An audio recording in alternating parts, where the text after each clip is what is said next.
Okay. Today on Wealth Christ podcast, we have Mr. Ilesanmi, and he's the founder of Go for Inc. Thank you for being here, Mr. Ilesanmi. Thanks for having me, brother. So real quick, can you explain to us, what is your startup? What made you start this startup and your journey in the startup so far? All right. So Go for You is a B2B marketplace that connects local food retailers to multiple local distributors, and we do this by providing a marketplace where local retailers can come and buy their products and from distributors, and we handle from the inventory down to the payment and to the delivery. We do all of this together through our software. And the startup journey is pretty much a very tedious process. And when we started Good for You, we first built the software for distributors. So meaning like we built a negotiation system.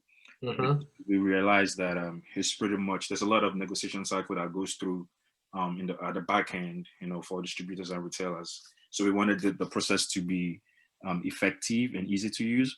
But we noticed and we realized that could not scale, and so we along the line we iterated the model, and now we focus more on the food retailers. So Okay. that's how the transition came to happen.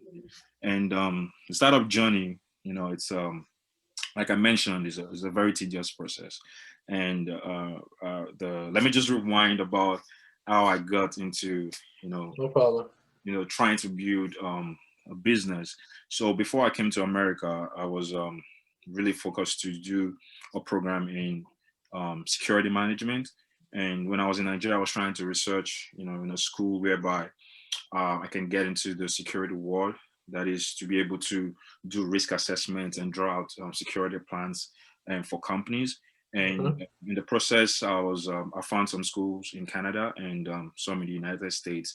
But I was specifically looking for one that has a business kind of program that's infused in the entire security management program. And I found one school and I applied. And when I came, I um my goal is just to to do something in regarding security, right?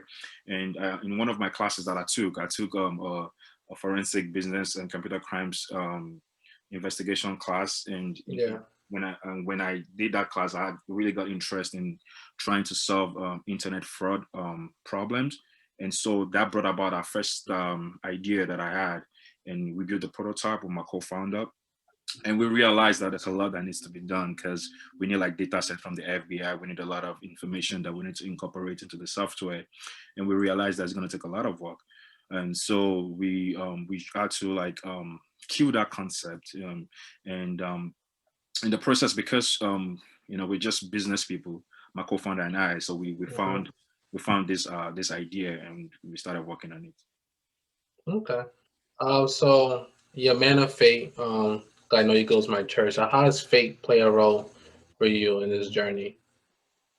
I'm a kind of guy that I depend solely on God. Like I believe that only God can give you the ability to get wealth, and when you trust in God, like when you have the understanding, it helps you navigate and go through life and go through um, issues of life, with ease, because God is always going to be with you. And I'll say faith really inspired this because I have a concept, and because when I look at the creation and I see the creativity that comes out of what God has done, I believe that I have the ability to, as a child of God, to be able to innovate and create things that people would really love, or things, or solve a problem.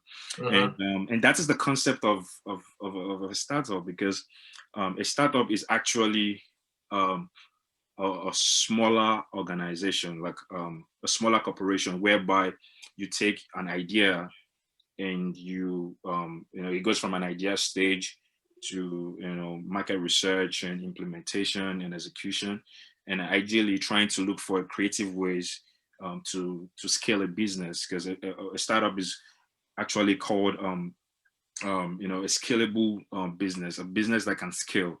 and uh, Yeah. and, uh, and this would lead me to explaining what a startup is and a small business, and people don't really know the differences.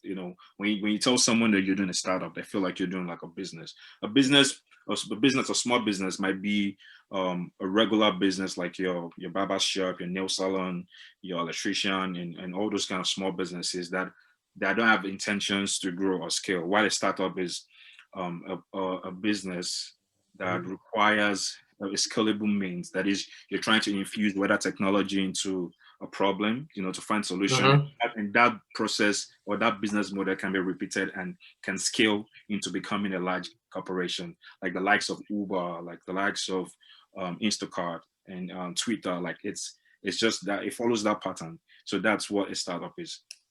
Okay. So where are you in the stage of your startup? Like, in terms of how far you come since you started this journey. Yeah. So this has been a long journey, and when one thing is very key when you're trying to build a company, and you need to understand that people really need what you're building. You need to understand the customer's perspective, or else you just be building something that people don't need. You need to know that you're actually solving a problem. The state that we are right now, we've grown beyond doing a prototype or building a minimal viable product. We have actually launched, and we have customers, we have revenue, we're growing. And at this stage, we've not raised any money, and because we're trying to build a business in a way whereby we're able to there's a target we want to hit before we try to start sourcing for funds. And what is unique about startup is that if you're doing it right, if doing the right thing, and you want to grow faster, you would need external funding, whether from angel investors or professional investors like VCs. You would need that funding so that you can scale. But for now, we are still trying to get to product market fit basically, and then sooner or later I would raise funds, or maybe seed round funds from investors. Okay. So what is the biggest business lesson you have learned so Uh, far in this journey? so I think that would be when you do something, like when you're trying to achieve a goal, and um, the outcome you're expecting um, is not what you're getting, right. You must be able to know when to iterate, like change the model or pivot, or like you need to make those decisions as soon as possible, because if you don't make those decisions, it can cost you a lot. And about 90% of startups fail, because it's really hard. And if you need to be very, very proactive, you need to know when things are going right, or are going wrong. So you need to know all those things. So um yeah, I think that's just it. Okay. And how do you handle situations when things like, goes wrong or not as planned in the business? Yeah, there are projections, um there are situations that you find yourself, and the only way to go about it is to re-strategize, is to sort, like, if you there are moments where you would not win, like your projections might not be right. You take the feedback, and you process everything. You analyze the information or the data that you've derived or retrieved from um from your findings, and you'll try to make sure you do something different. You try other things. And because this is like a faith-based podcast, the truth is you get inspiration from God. And most times we're trying to implement a feature, it's like a cloud warehouse feature, whereby we're trying to implement machine learning and AI. And this requires a lot of creativity and innovation. And sometimes when we don't get to achieve our goals or our target, all what I do basically is just to just pray about it, and I get inspiration. I get inspired by the Holy Spirit. And when we implement you know when we implement it, we get result, and we see that, yeah, the best way is to actually just try to just go into that. As a founder, you need to draw strength from God. and that is what has really helped us over time.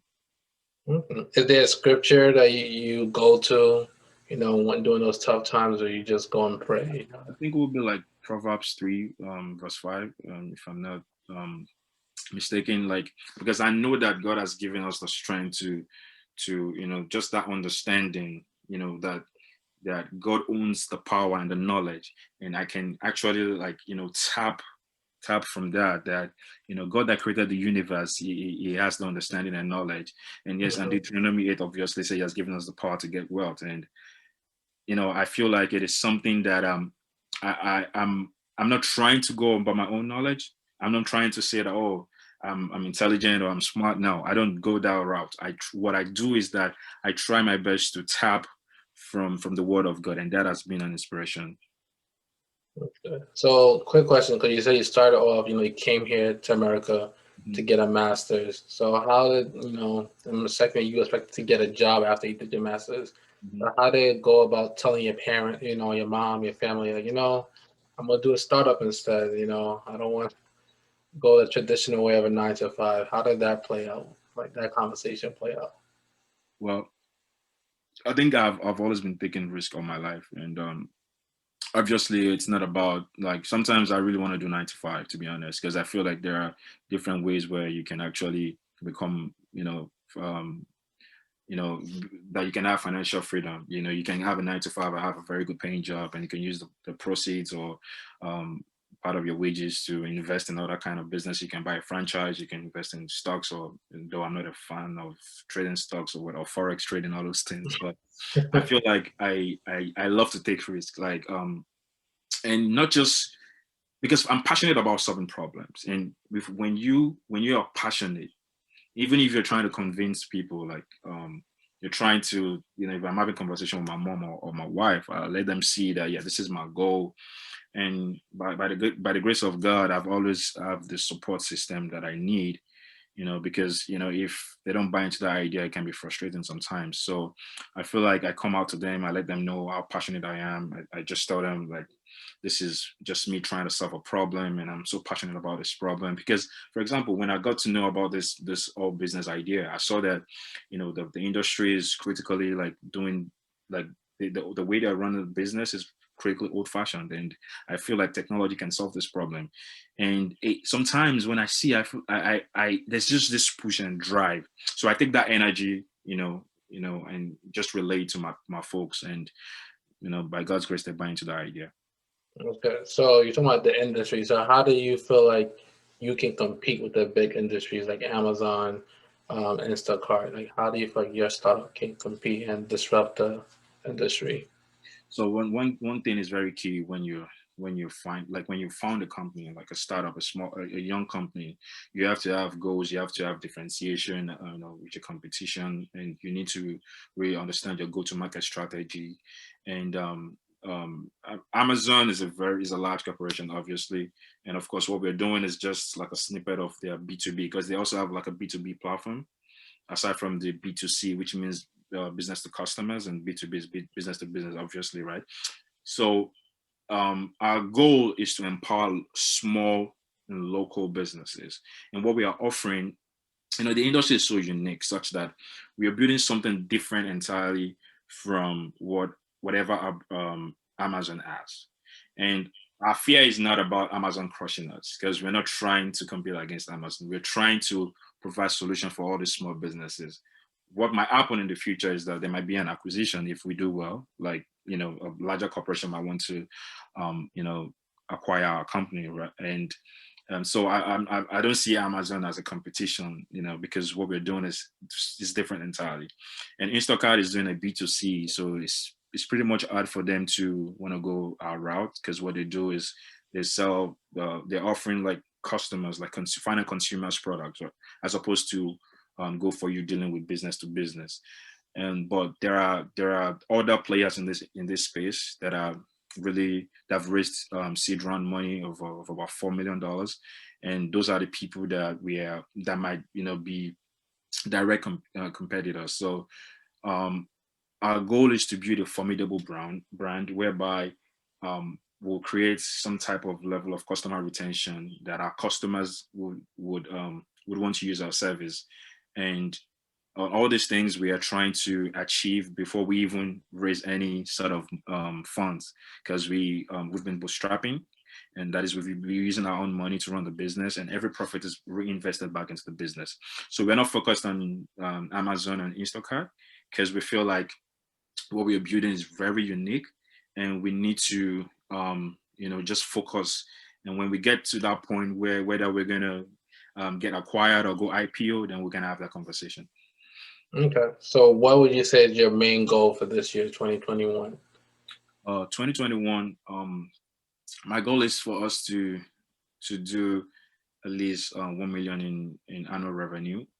It looks like something that is very huge, and uh, but I feel like we're on that part. Like I feel like we started because we've doubled down on the processes. Like we saw that the model that we launched out is really working, so we want to double down on that. So hopefully by the end of this year we should be able to do about $1 million in total sales. Wow. Wow. That's wonderful. You said that you have a partner. So how does you and your partner, you guys bounce ideas from each other? Like, a lot of times when people start business with somebody, it's usually a conflict. Sometimes it could be a conflict. So how do you and your partner manage each other ideas so there's no conflict where it Yes. affects the business? Yeah, so obviously you need to choose a great co-founder. You need to choose somebody that is, aside from the fact that they're skillful or they're knowledgeable, you need to really pray about it. You need to really see God's face, and you need to do partnership with someone that shares your ideology, or that you have the same ideas. And my co-founder is a very great person, and we've been friends for over, I think, 14 years now. And Wow. he's a very brilliant um, he's a very brilliant engineer, and I focus on the business process, the entire business process, and he's in charge of the technology, like feature implementation and the creativity and all of that. And like I said, just pray about it, and you separate. If you're a friend, you separate friendship from business. There are days that we'll have arguments, friends fight, but we try to make sure that we don't just talk down on our ideas. If I tell him something, even if he doesn't buy the idea, there's a way he puts it across, and which makes a lot of sense. And if he tells me some stuff that I don't really like, I tell him how I feel, and we always reach a conclusion. And that has been helping us. There's communication, communication, communication. Like we talk about almost everything, and I feel like that has really helped our company, because we are building something very great, and we know that ourselves, that this is really very powerful, and it wouldn't have been possible if we don't have cordial relationship, if we don't pray. We pray together, so it is very, very important to choose a co-founder that has the same ideology, that you guys are on the same level of ideas, and you believe, like you understand, that a person that understands what you're trying, the vision of the company you're trying to create or build. So that's what I'm trying to pass across. That's dope. So do you have any mentors, that you go Um, to?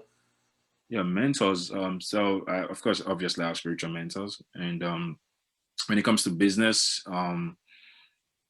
before, I know I mentioned about security. I used to have a mentor, because I was part of um, ASIS. It's a security like organization, and I have a mentor. And but when it comes to startups, I feel like my go-to mentor is the Holy Spirit. I don't want to sound churchy or anything, but I'm still shopping around for somebody that really understands, that I can actually tag along, and that I can always run to when I have problems. I'm still shopping around, but there are a couple of people, like at my church, that I go to. Sometimes when I need legal advices or like help, I have folks in church that I can, reach out to, and they put me on the right path. Okay. So how important is networking, would you say? You know. So networking is the best thing, and I tell people, like, God is not gonna come down from heaven and just drag you along and say, okay, yeah, you need to do now. It's gonna connect you with people. It's gonna send people to your life. It's going to put people in your life to help you out. So you cannot grow without network. For example, we got a lot of perks for our start. Over, I think, I don't want to exaggerate. I think we got about 40 or $50,000 worth of credit for our startup, like combined, or like AWS gave us almost 20,000 credit, for our website. And this was we were able to do this by joining like a startup network, and we were able to get all those benefits. And it is from when you start networking that you can even be introduced to investors. And so network plays a big role, especially in the startup world. That makes sense. So how would you, if you can list 5 things a person needs to have, in order to start up a successful startup business, what would they need to do or have? Okay, so I feel like first of all, you need to be passionate, really passionate, because there are times that you'll be tired and you would just want to give up. We've been doing this for almost 3 years before we actually like have something meaningful going on. And Wow. trust me, we would have given up if not for the fact that we are so patient and we're passionate. And number two, I would say that when you're trying to start a company, make sure that you're actually trying to solve a problem. Sometimes people want to go into some because they have a hobby and they think it's a business. Yeah, it's okay if you have a side business, that brings passive income, or something that just that you can go to get money from. It's okay, but if you're actually trying to build a company, you need to look for an idea that would actually scale, something that people really want or businesses really need. you know and number three would be that you have to research, like make sure you're you're studying. Like I'm not saying studying for an exam, but you need information is key. As a startup, there are pecs out there, there are information that you can get that can help your company. And number four is that, which also like ties into number three, is that you need to do customer interviews. Regardless of the industry you're trying to get into, you need to interview your customers, so that you would not just be making stuffs out of your head, like you're trying to build a product out of your head because you feel like, well, I think people need this.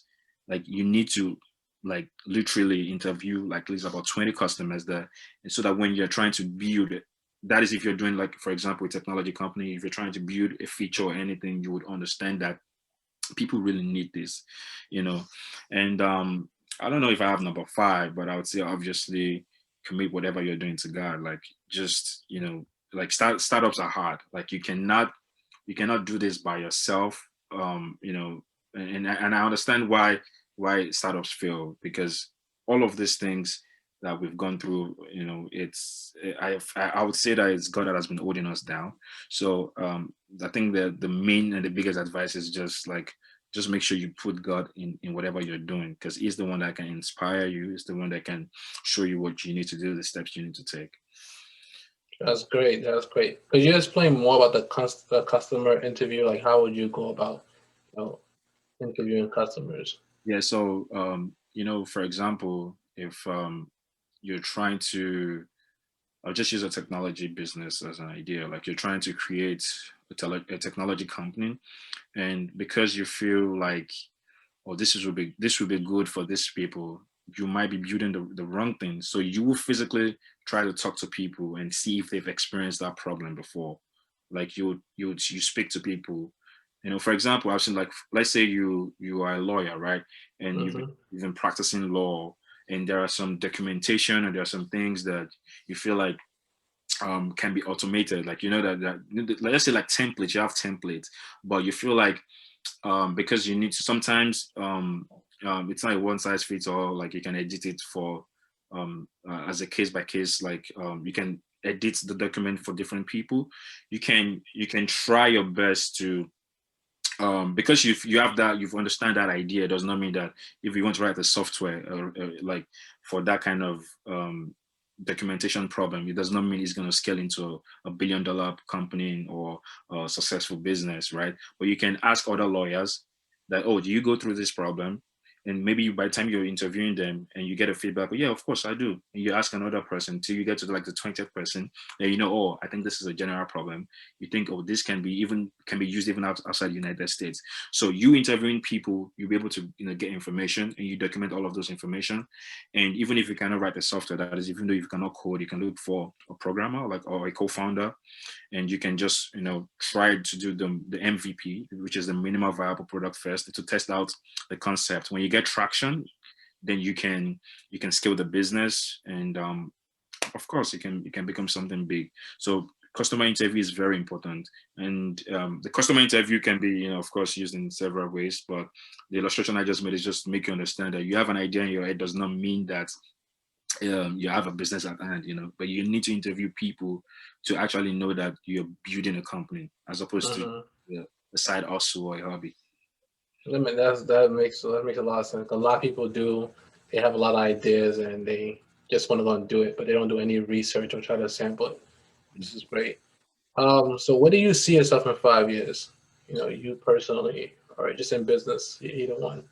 For me, I feel like I probably, I don't want to sound as if I'm not focused, but I know that for me, I'll probably be working on a second project.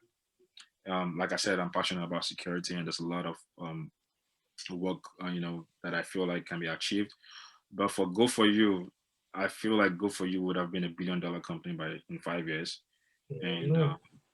and if we are not if we have not taken the company public, if we don't take the company public in 5 years, we'll probably be working towards that, or we might probably have acquired other startups, because we know that whatever we are doing is gonna really scale, because we are empowering local businesses.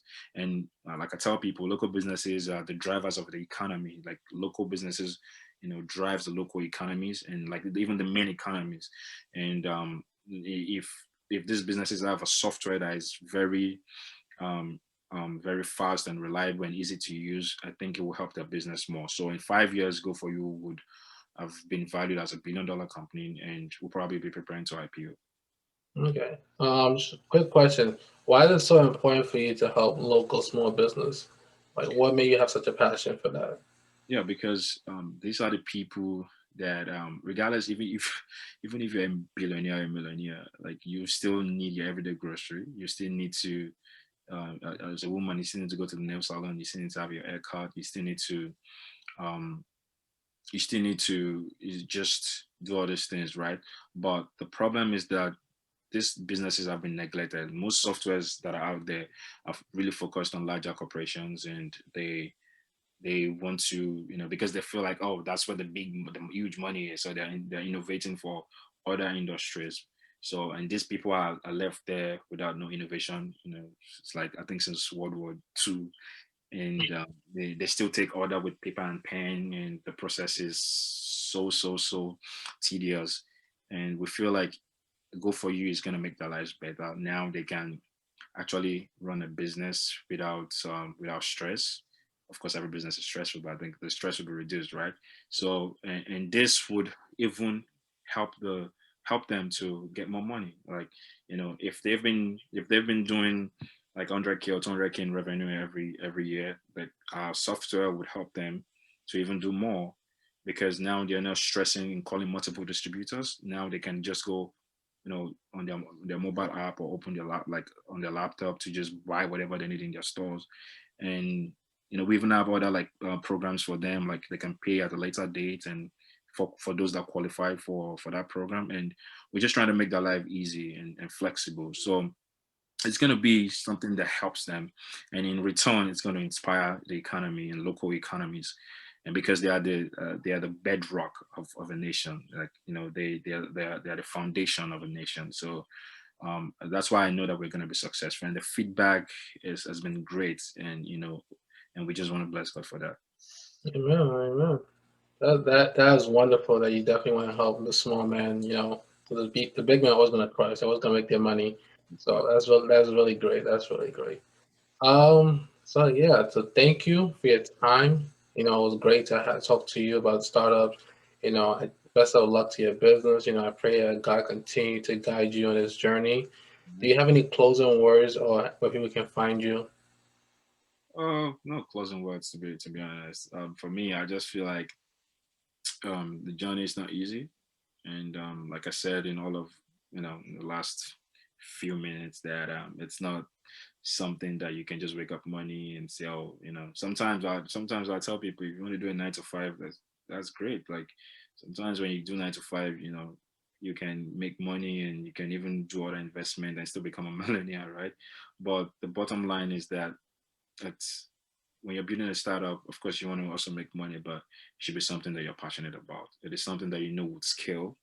You're not doing it as a small business. You're doing it to grow the business, to scale the business, and maybe become a unicorn, which means to become a billion-dollar company. And all I'm just gonna say is that do your research, make sure it's something that you're passionate about.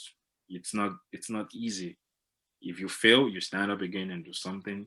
You build another company, and you know, I just pray that God really helps and show you like what you need to do and the right steps to take. Where can people find you on social media, or how So can people support your business?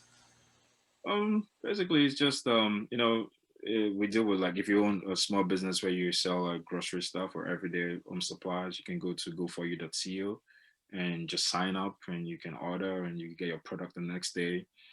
If you live in New York City, of course. And we hope to scale this business, in the future. But for now, if you really want to reach out to us, just go to goforyou.co. All right, thank you guys. Thank you for being here. I pray God continue to bless you. I pray your business continues to go up. And I hope all you guys are listening definitely learn one or two things about startups. Thank you, Mr. David Ilesami. Thanks for having me. Thank you so much.